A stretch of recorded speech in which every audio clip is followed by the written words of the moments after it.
Selamat datang di Pojok Santai. Sebelum Anda mendengarkan audiobook ini, kami menginformasikan bahwa channel ini adalah review audio dari buku yang ada di Indonesia. Untuk membaca keseluruhan buku ini kami menyarankan membeli buku aslinya di toko buku kesayangan Anda, baik offline maupun online. Keberadaan channel ini dimaksudkan untuk membantu Anda mendapatkan pengetahuan dari buku-buku kesayangan Anda. Jangan lupa untuk subscribe, like, dan komen. Selamat datang di Pojok Santai, channel khusus yang membahas komik dan novel dengan cara asyik. Hampir saja Galuwarsi mendapat kepuasan pendekar pemetik bunga hingga terdengar sebuah nyanyian yang menghalanginya. Nyanyian siapakah itu? Yuk langsung saja disimak video berikut ini.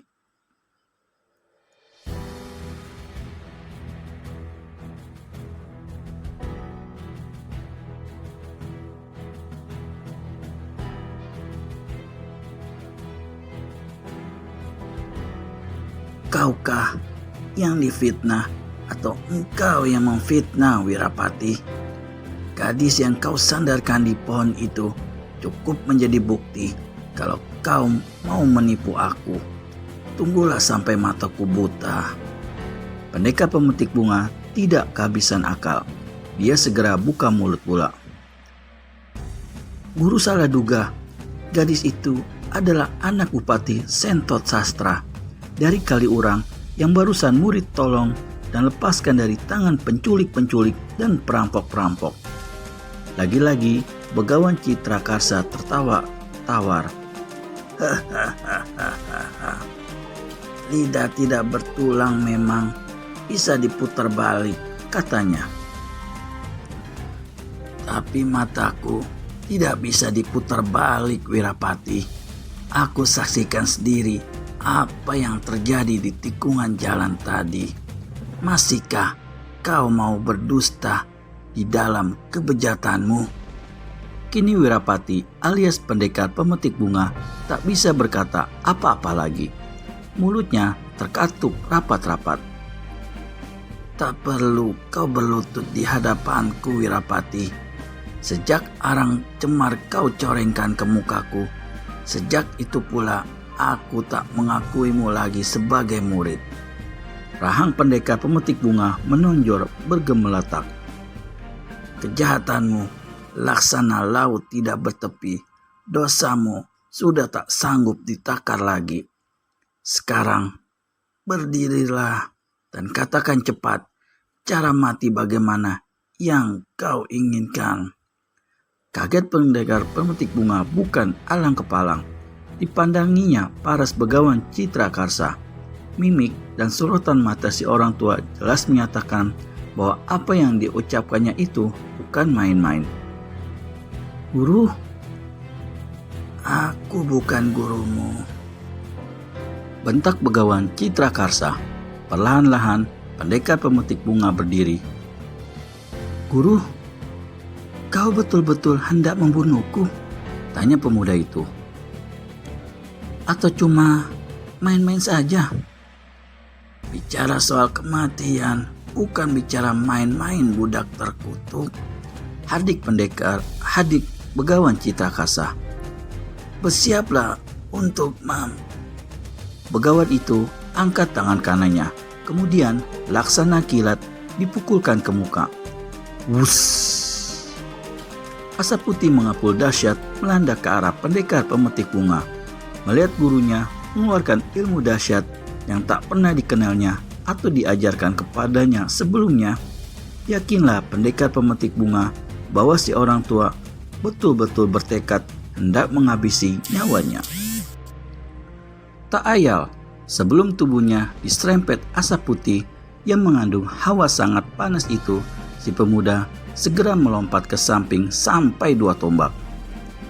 Bagus, kau masih bisa mengelak, tapi nyawamu tetap harus minggat ke neraka, murid laknat. Kertak Begawan Citrakarsa. Tubuhnya berkelebat.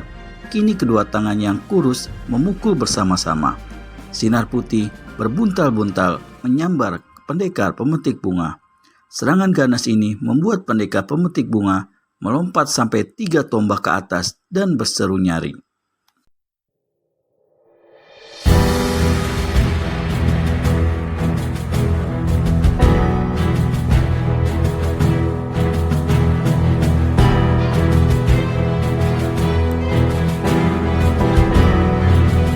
Hei orang tua, aku masih menaruh hormat pada kau.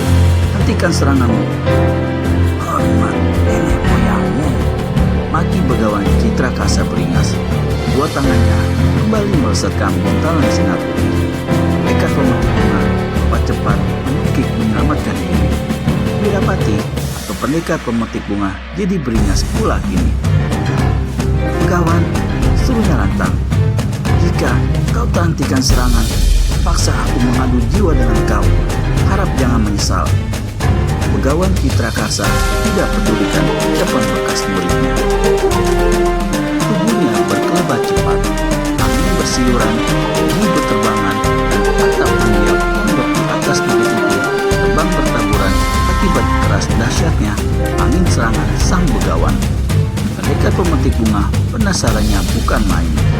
Kutuk serapah tiada henti-hentinya dikeluarkan dalam hati.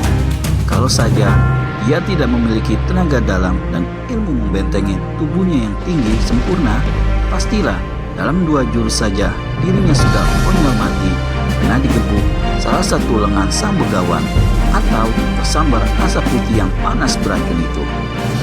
Dalam tempo yang singkat, murid dan guru itu sudah bertempur 8 jurus. Keduanya kelihatan sama-sama gesit dan sama-sama lihai. Namun memasuki jurus ke-12, walau bagaimanapun pendekar pemetik bunga tidak sanggup lagi bertahan. Sekali tubuhnya kena dilanda jotosan Begawan Citrakasa, tubuhnya mencelat mental, membobolkan dinding kajang dan melingkar di lantai tanah dalam pondok. Begawan Citrakasa tidak menunggu sampai di situ saja. Mulutnya berkomat kamit, tangan kanannya diangkat tinggi-tinggi. Tangan itu berwarna merah kini. Dan sewaktu tangan itu dipukulkan ke muka, lidah api yang dahsyat menyambar laksana topan prahara. Dalam sekejapan mata saja, pondok itu tenggelam dalam kobaran api. Tamatlah riwayatmu, murid terkutuk. Begitu Begawan Citrakasa membatin. Tapi si orang tua menjadi kaget bukan main sewaktu matanya melihat sosok tubuh bekas muridnya itu berdiri tak jauh dari pondok yang tengah terbakar. Muka pendekar pemetik bunga kelihatan agak pucat. Tanda jotosan Begawan Citrakasa tadi telah menyebabkan luka yang cukup parah di bagian dalam tubuhnya. Begawan Citrakasa sendiri diam-diam merasa heran melihat pemuda itu masih sanggup berdiri meski dengan muka pucat pasi. Jotosan yang dilancarkan tadi mempergunakan hampir setengah bagian tenaga dalamnya. Namun pemuda itu tidak menemui ajalnya. Apakah selama turun gunung malang melintang berbuat kejahatan, bekas muridnya itu juga telah memperdalam ilmu silat dan ilmu kesaktiannya? Begawan Citrakasa tidak mau menunggu lebih lama, tidak mau memberi kesempatan. Makin lekas dia berhasil membunuh muridnya itu, berarti makin cepat dia mencuci tangan dan membersihkan diri dari rasa malu yang melekat selama ini. Karenanya, sang begawan segera melompat ke muka kembali, menyerbu laksana seekor singa jalang yang kelaparan. Dari jarak beberapa meter sebelum tubuhnya sampai ke hadapan si pemuda, Begawan Citrakasa sudah lancarkan 2 pukulan dan 2 tendangan jarak jauh yang hebat. Pendekar pemetik bunga saat itu tengah alirkan tenaga dalam ke bagian dada yang terluka dan atur jalan darah serta nafas.